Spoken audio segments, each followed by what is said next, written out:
Esto es la Franja de Gaza, una zona considerada como la prisión al aire libre más grande del mundo. En este vídeo te explicamos por qué la situación humanitaria en Gaza es dramática y cómo Israel ha bombardeado la zona de forma sistemática.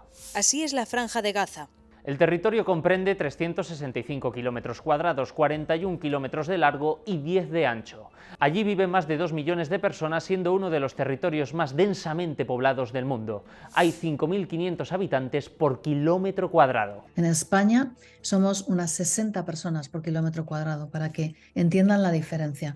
Cuando se bombardea, no hay un lugar vacío dentro de la Franja de Gaza. Desde 2007, Israel impuso junto a Egipto un férreo control político y militar después de que Hamas ganara las elecciones y comenzara a administrar la franja. El Comité Internacional de la Cruz Roja considera ilegal este bloqueo y la ONU señala abiertamente la ocupación militar por parte de las autoridades israelíes. Los gazatíes tienen restringido el movimiento para entrar y salir de la franja. Lo que decía Netanyahu de poneros a salvo, buscad un sitio a salvo, eso es mentira, eso es propaganda, eso es una hipocresía, es un insulto, es de un nivel de cinismo y de sadismo tremendo. La gente en Gaza no puede huir. Esto ha provocado una dramática situación económica. El desempleo es del 50% y más del 80% vive por debajo del umbral de pobreza. Los hospitales están haciendo llamamientos porque se les está acabando los suministros esenciales. No tienen medicación para poder atender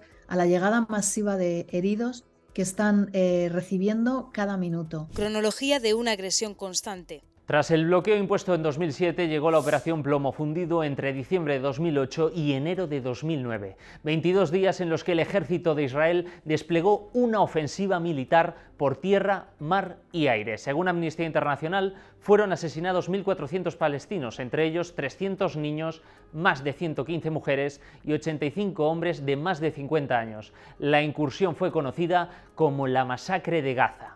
En 2010 se produjo el ataque a la Flotilla de la Libertad. Israel realizó una operación contra 6 barcos con 750 personas que querían romper el bloqueo de Gaza y llevar ayuda humanitaria. 9 activistas y un periodista murieron. La ONU consideró como excesiva y desproporcionada la intervención. Si ves las imágenes de ese asalto, es el terror puro, porque descendían de helicópteros, comandos israelíes.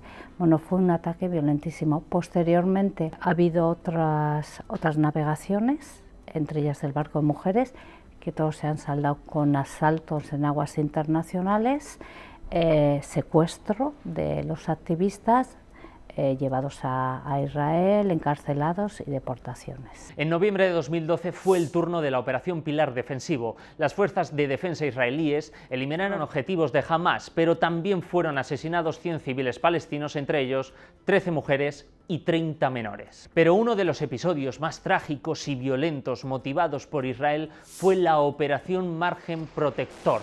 Duró 50 días y murieron 2.000 personas. El 70% eran civiles y 551 menores. Los argumentos de Israel. En las anteriores operaciones, Israel justificó su respuesta asegurando que neutralizaba las actividades terroristas de Hamas, pero en 2018 la situación fue bien distinta. Israel aplasta las marchas del retorno.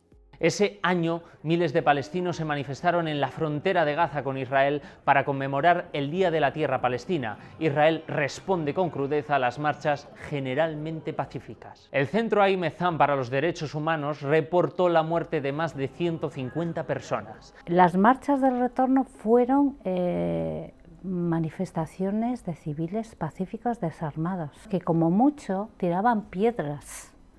Y se había apostado el ejército israelí en una colina que hay en el paso de Retz.